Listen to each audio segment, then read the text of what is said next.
Bienvenidos todos, soy Gregory Ramírez y esto es Detrás de la Escritura.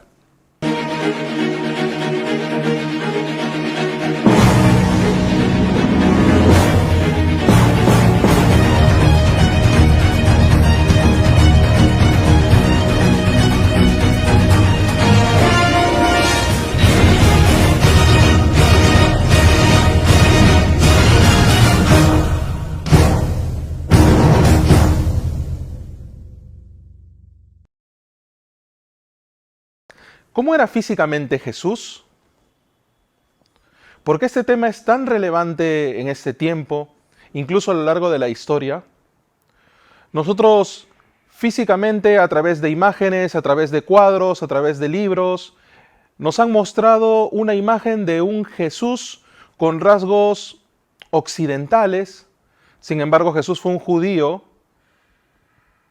de Oriente que tenía unos rasgos físicos no tan occidentales. Pero hoy en día se maneja una imagen de Jesús más occidental. Incluso conforme vamos viendo esta imagen en diferentes culturas, en diferentes partes del continente, va cambiando físicamente esta imagen de Jesús. Incluso se puede decir que tropicalizan la imagen de Jesús. ¿Cómo era físicamente Jesús? Ha sido un tema de mucha polémica a lo largo de la historia. Incluso muchos historiadores han hecho simulaciones de acuerdo a los judíos que vivían en esa época. Pero nosotros, detrás de la Escritura, ¿qué es lo que más nos importa?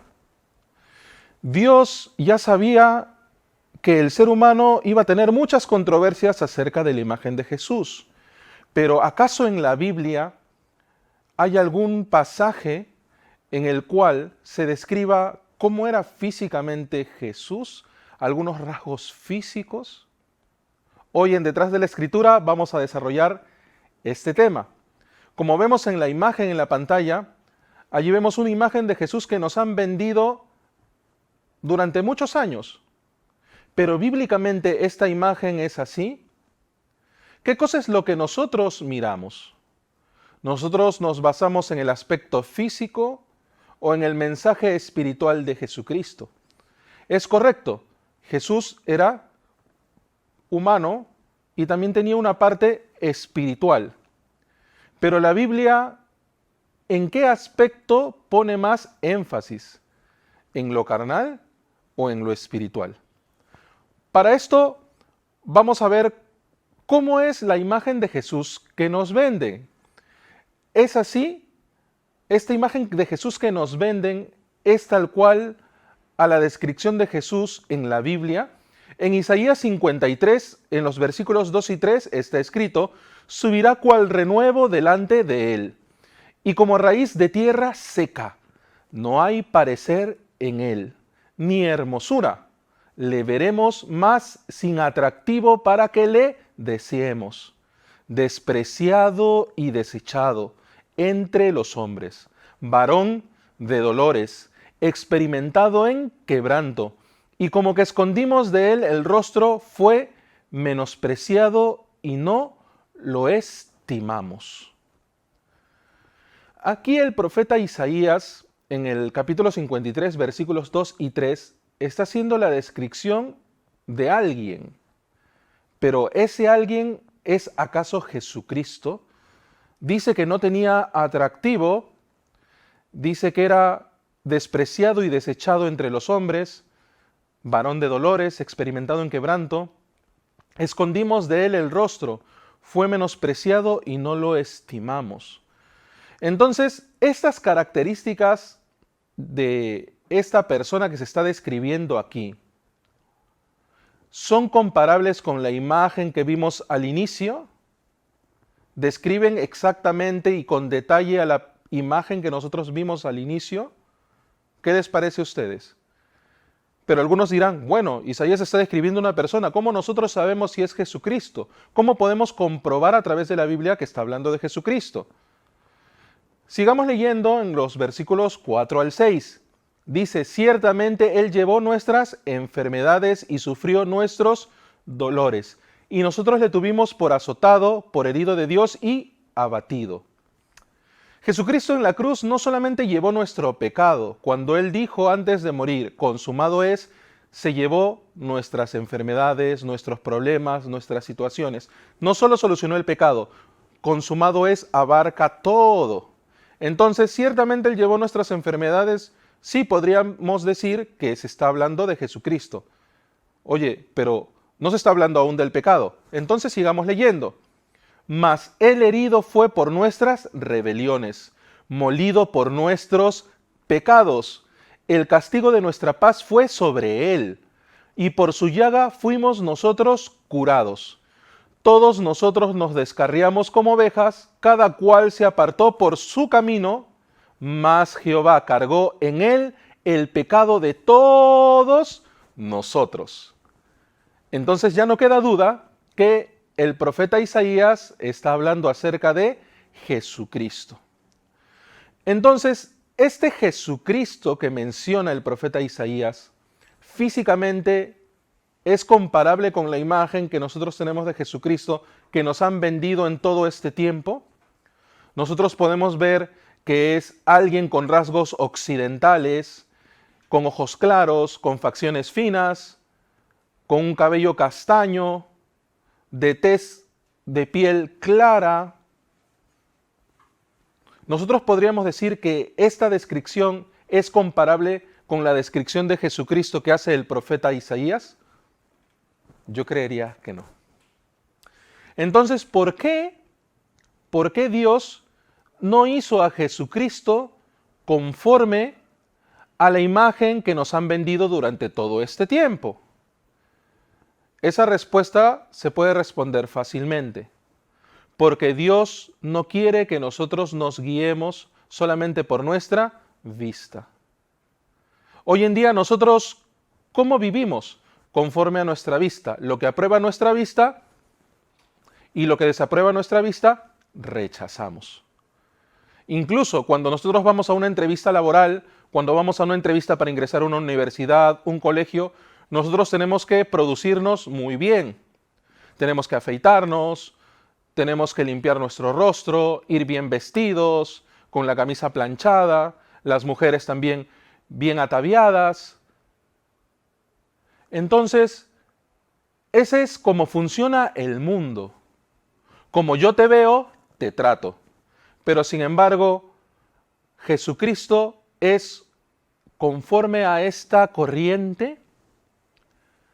¿Por qué Dios no hizo a Jesucristo con los rasgos físicos como la imagen que todo el mundo conoce? Pero a través de la Biblia nosotros podemos saber que esa imagen es totalmente alejada de la descripción que da el profeta Isaías en el capítulo 53 de su libro. Dios quiere mostrarnos la imagen real de Jesucristo. Por eso dice sin atractivo, para que le deseemos, dice. Porque lo más importante de Jesucristo no es su aspecto físico. Lo más importante de Jesucristo es su parte espiritual. La voluntad de Dios que vino a cumplir en la tierra por nosotros. Morir en la cruz para salvarnos del pecado, para otorgarnos la eterna redención. La parte espiritual es lo más importante. Lo más importante de Jesucristo no es su aspecto físico. Lo más importante de Jesucristo es su mensaje, la obra redentora que realizó por nosotros. Sin embargo, hoy en Detrás de la Escritura vamos a tocar algunos aspectos históricos, algunos aspectos que han surgido acerca de la imagen de Jesús simplemente como conocimiento para que ustedes también puedan investigar por su cuenta. Pero ya sabemos que en Detrás de la Escritura nos basamos en la Biblia. Entonces, la descripción de Jesucristo que aparece en la Biblia, ya nosotros podemos tener una imagen mental de cómo era físicamente. Pero lo más importante y lo que Dios quiere que nosotros establezcamos en nuestro corazón es ¿qué voluntad vino a cumplir Jesucristo al mundo? Que fue su obra redentora perfecta. Limpiarnos del pecado perfectamente, darnos la eterna redención. El manto de Turín. El manto de Turín es un manto que cubrió el cadáver de una persona que fue crucificada en la época de Jesús, con las mismas características de crucifixión que tuvo Jesús.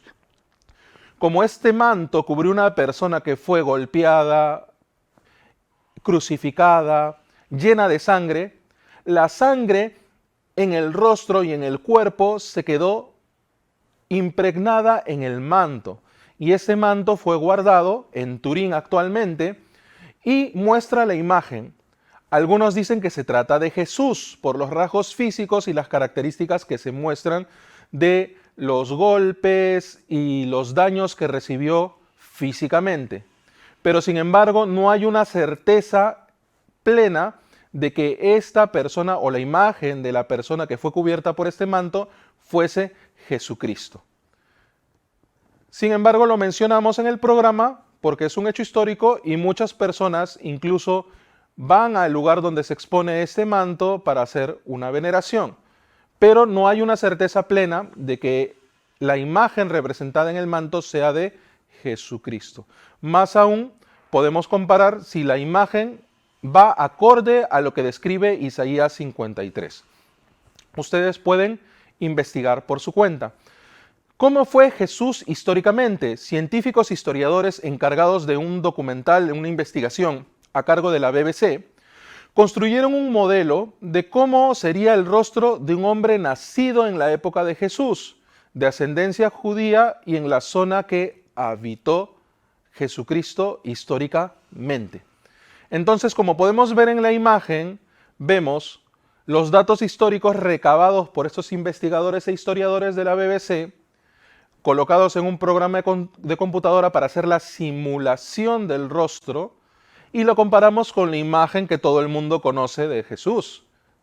Y podemos ver que ambas imágenes no son comparables, son totalmente diferentes. Pero nosotros podemos decir que esta imagen, hecha por los investigadores historiadores, ¿es la imagen real de Jesús? Podríamos decir que tal vez tiene un parecido a lo que menciona Isaías 53, pero en lo que nosotros nos basamos en detrás de la Escritura es ¿qué cosa hay en la Biblia que Dios nos quiere transmitir? Por eso para nosotros la fuente principal para este programa es Isaías 53, donde describe físicamente a Jesucristo. ¿Cómo vemos nosotros? Como habíamos dicho, nosotros vemos según nuestra propia vista, ¿no? Nuestra propia vista. Entonces, si a nosotros nos agrada visualmente, lo aceptamos. Hoy en día muchos predicadores, ¿cómo se presentan?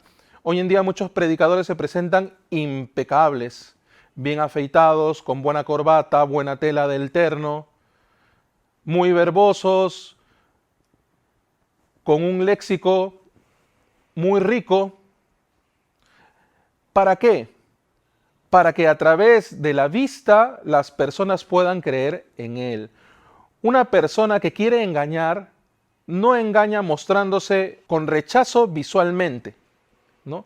Cuando una persona quiere engañar a otra, no se muestra físicamente negativo, sino se produce muy bien para generar una imagen que dé confianza. Entonces, hoy en día el mundo se mueve de esta manera. Conforme a lo que aprueban la vista, es como se dan las cosas. Pero si nosotros hubiéramos estado en la época de Jesús, si nosotros hubiéramos estado en la época de los profetas, ¿nosotros hubiésemos aceptado su mensaje? ¿O simplemente al verlos visualmente no aprobados, para nosotros hubiésemos rechazado lo que ellos tenían que decir, por más importante que sea el mensaje que ellos traían? En Jonás capítulo 1, versículo 17 está escrito: pero Jehová tenía preparado un gran pez que tragase a Jonás, y estuvo Jonás en el vientre del pez 3 días y 3 noches. ¿Quién fue Jonás? Jonás fue un profeta de Dios.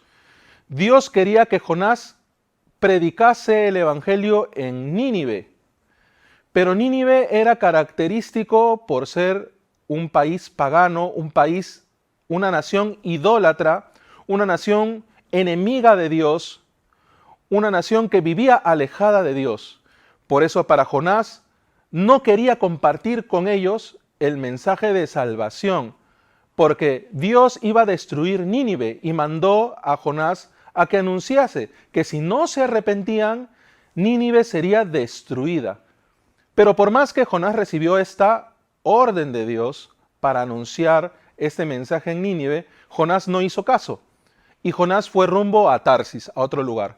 porque en el corazón de Jonás estaba establecido que los de Nínive no eran dignos de recibir este mensaje de salvación. Pero yo me pregunto, ¿quién es digno de recibir este mensaje? ¿Acaso hay alguna persona que sea digna de recibir la misericordia de Jesucristo? ¿La misericordia de Dios? Jonás veía según su vista, los de Nínive no merecen, pero los de Tarsis sí merecen. Pero ¿cuál es la vista de Dios?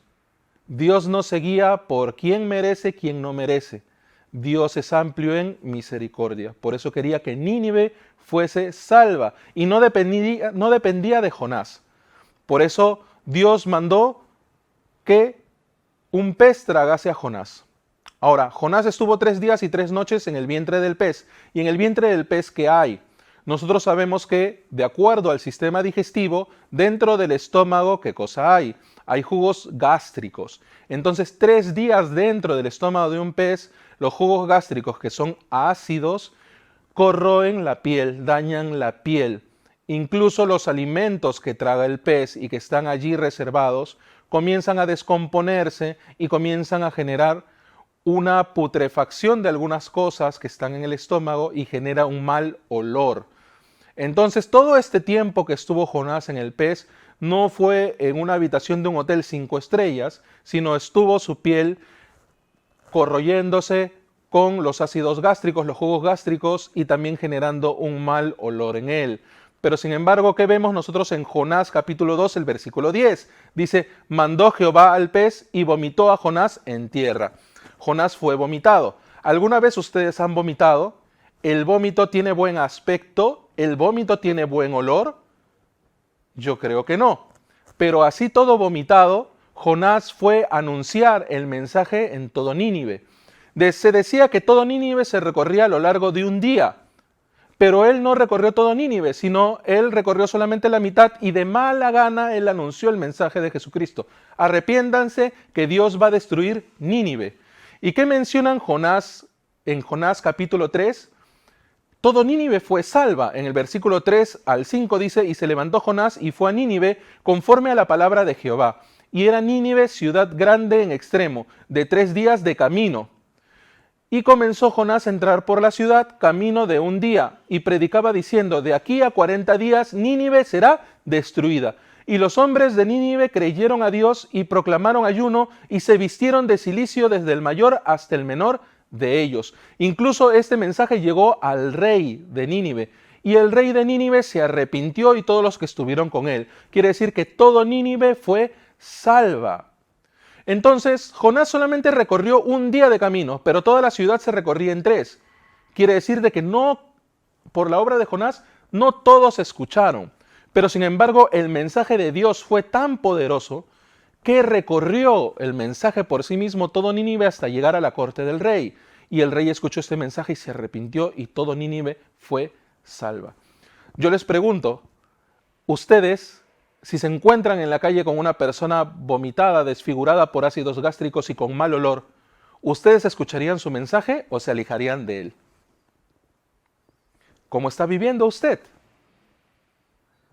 ¿A usted le importa más el contenido del mensaje o le importa más cómo se ve físicamente la persona que lleva el mensaje? Claramente con Jonás podemos ver que el mensajero no tiene importancia. Lo más importante es el mensaje. Y más aún, este mensaje, sin necesidad del mensajero, recorrió toda la ciudad de Nínive. El mensajero solamente recorrió la tercera parte de la ciudad. Pero el mensaje pudo llegar a todo Nínive y todo Nínive fue salva. Nosotros hubiésemos escuchado a Jesucristo en aquella época. En San Mateo capítulo 4, los versículos del 1 al 2 dice, entonces Jesús fue llevado por el Espíritu al desierto para ser tentado por el diablo. Y después de haber ayunado 40 días y 40 noches, tuvo hambre. Jesús estuvo 40 días y 40 años en el desierto. ¿En el desierto qué hay? Nada. ¿Tiene dónde asearse? No. ¿Tiene un lugar cómodo para dormir? No. ¿Tiene dónde lavar su ropa? No. ¿Tiene dónde afeitarse? ¿Dónde poder comer? ¿Dónde poder descansar? No hay absolutamente nada en el desierto. En el desierto, al no haber nada de comodidades carnales para satisfacer a la carne, Jesucristo solamente tenía contacto directo con Dios a través del Espíritu. Pero si nosotros nos hubiésemos encontrado con Jesús en ese momento en el desierto, 40 días una persona no se baña, ¿cómo huele? 40 días una persona no duerme bien, ¿cómo se ve? ¿Su rostro demacrado o su rostro lozano? Cuando una persona no lava su ropa 40 días, ¿cómo se ve? Si nosotros nos hubiésemos encontrado con Jesús en el desierto, bajo esas condiciones, ¿hubiésemos escuchado su mensaje? ¿Hubiésemos escuchado qué cosa es lo que Jesús quería decirnos a nuestro corazón? Hoy en día, en Detrás de la Escritura, hemos podido ver cómo era físicamente Jesucristo. Ya vimos que no había atractivo en Él. Pero sin embargo, más importante que el aspecto físico de Jesucristo, ¿cuál fue? El mensaje que vino a traer, la voluntad de Dios que vino a cumplir. Vino a morir por nosotros en lugar nuestro, para nosotros poder recibir eterna redención, para nosotros poder tener entrada segura al reino de Dios. Por eso, más importante que confiar en el aspecto físico es recibir el mensaje espiritual que viene a darnos Dios a través de su palabra. Hoy en Detrás de la Escritura hemos podido responder esta pregunta. Ya sabemos que en Isaías 53 describe claramente cómo era físicamente Jesús. Y no es de acuerdo a la imagen de Jesús que nosotros teníamos preconcebida. Por eso les animo a seguir investigando, pero más importante que saber exactamente cómo era Jesús físicamente, más importante es recibir el Evangelio en nuestro corazón. La obra redentora de Jesucristo, perfecta, eterna en nuestra vida. Si ustedes tienen preguntas adicionales sobre el programa de hoy o tienen sugerencias que darnos en el programa, por favor escríbanos en nuestras redes sociales que aparecen en su pantalla. Nos vemos la próxima semana. Esto fue Detrás de la Escritura.